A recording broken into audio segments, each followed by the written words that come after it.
In Webflow, the grid is a powerful layout tool that allows you to create complex and responsive layouts with ease. So what is a grid? A grid is a CSS-based layout system that enables you to arrange elements in rows and columns. And it provides a structured way to design web pages, making it easier to align and distribute content consistently across different screen sizes. So for example, over here, if you have a look at my website, you can see that I use grid quite extensively for elements such as these ones, where I need to organize the content in an easy set of parameters.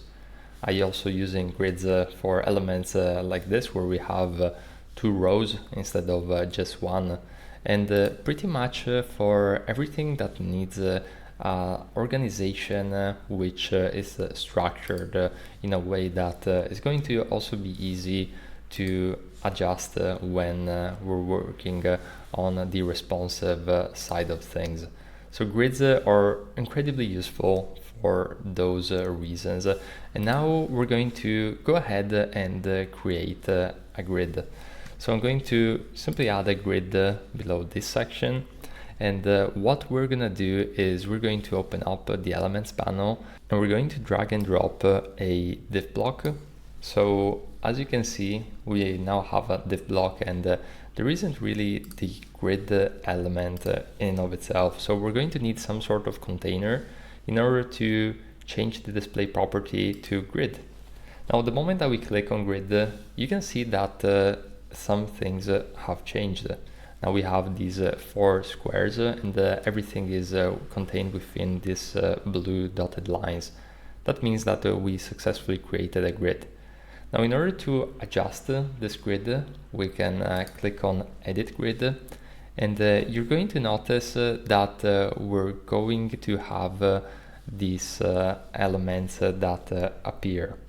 Now again, the key features of the grid is going to be the rows, which are these elements right here, and the columns, which are the vertical elements.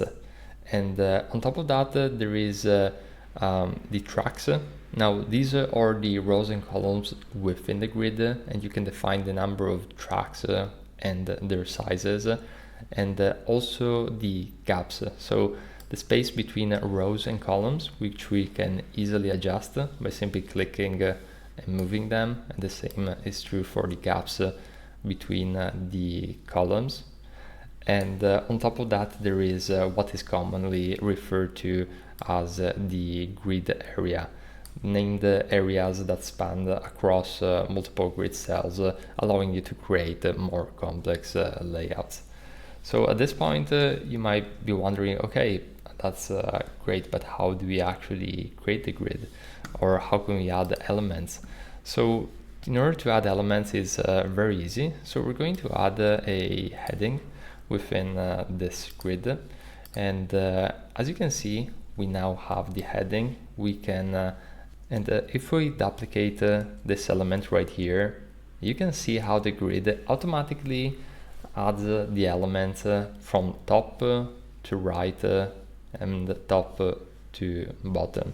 So in order to add these elements, you're going to keep this in mind and see that you don't need the bottom row. You can simply go on the right and you can click on remove, as well as creating duplicates of the rows.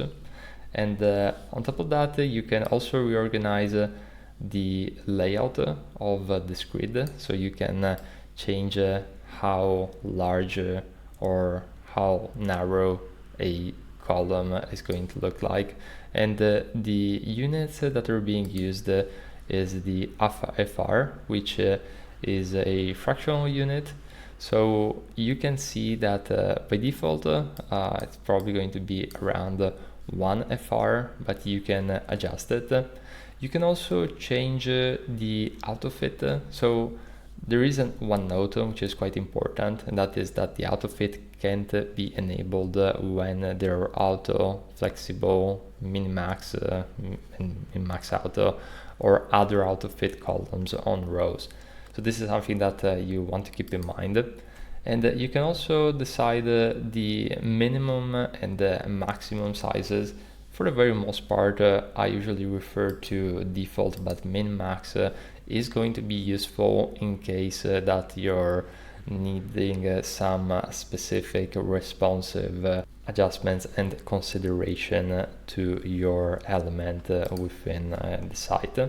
And that is pretty much it when it comes to the overview of the grid. There is one other element that I want to touch base upon, and that is going to be the area. Now, the area is going to be really useful because you are going to be able to create grid layouts which aren't fixed in the sense that we can literally span across multiple columns and rows by utilizing this element. So it's going to be quite useful when you're creating compositions and very particular specific layouts as the one that you see on maybe some awards website where you have these really intricate compositions. So at this point, I recommend you to play around with your grid, and again, you can create div elements that contain images, text, and much more, and then you can simply drag and drop it into the grid, or you can even just create it directly into the grid, and you can see how I'm able to create these very complex layouts that are going to work really well in the responsive side of things, because if I check this, I can then reorganize it very easily. So for example, under the tablet version, I can say I don't want the second column, so I'm going to simply remove it.